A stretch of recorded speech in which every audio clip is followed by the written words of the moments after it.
নমস্কাৰ দৰ্শকসকল, মই আজি বিখ্যাত লেখিকা তাছলিমা নাছৰিনৰ নষ্ট কন্যাৰ নষ্ট গদ্যৰ পৰা কেইটামান লেখা আপোনালোকক পঢ়ি শুনাই দিবৰ কাৰণে মই যত্ন কৰিছোঁ। বিখ্যাত লেখিকা তাছলিমা নাছৰিনৰ নষ্ট কন্যাৰ নষ্ট গদ্য গল্পটো অনুবাদ কৰিছে ডক্টৰ বিনীতা বৰা দেৱ চৌধুৰীয়ে।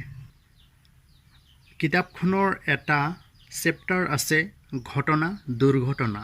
1 নম্বৰ, সন্তান প্ৰসৱৰ সময়ত প্ৰসৱৰ সুবিধাৰ কাৰণে নাৰীৰ যোনিমুখত সামান্য কাটি প্ৰশস্ত কৰা হয়, নহ'লে প্ৰসৱৰ সময়ত যোনিপথ ইমান বেয়াকৈ ফাটি যায় যে যোনি আৰু মল নলীৰ দ্বাৰ একে হৈ যোৱাৰ আশংকা থাকে। এই ক্ষতি এৰাবলৈ চিকিৎসকসকলে প্ৰসূতিৰ যোনিপথ প্ৰশস্ত কৰাৰ ক্ষেত্ৰত সচেতন হয়। তেওঁলোকে যোনিৰ মুখ কাটি প্ৰসৱ কষ্ট দূৰ কৰে আৰু কটা অংশখিনি চিলাই কৰি দিয়ে, যি চিলাই 7 দিনৰ ভিতৰতে শুকাই মিলি যায়। ইয়াত কাৰো আপত্তি থকাৰ কথা নহয়, অথচ আপত্তি কৰে ৰোগীৰ স্বামীয়ে। কিন্তু আপত্তি, স্ত্ৰীৰ গোপন অংগত চিলাই পৰিছে, এই স্ত্ৰীক ঘৰত ঠাই দিব নোৱাৰি। 2 ঘটনা, উন্নত দেশবোৰত চিজাৰিয়ান অপাৰেশ্যনৰ জনপ্ৰিয়তা দিনে দিনে বাঢ়িছে।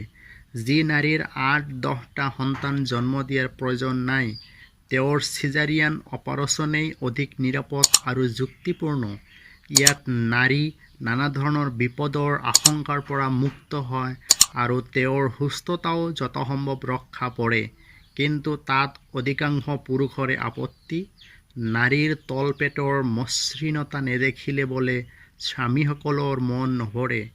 নাৰীৰ শৰীৰ হ'ব মসৃণ, কোমল। তাত দাগ পৰিলেই তেওঁলোকৰ বিৰক্তি উপজে।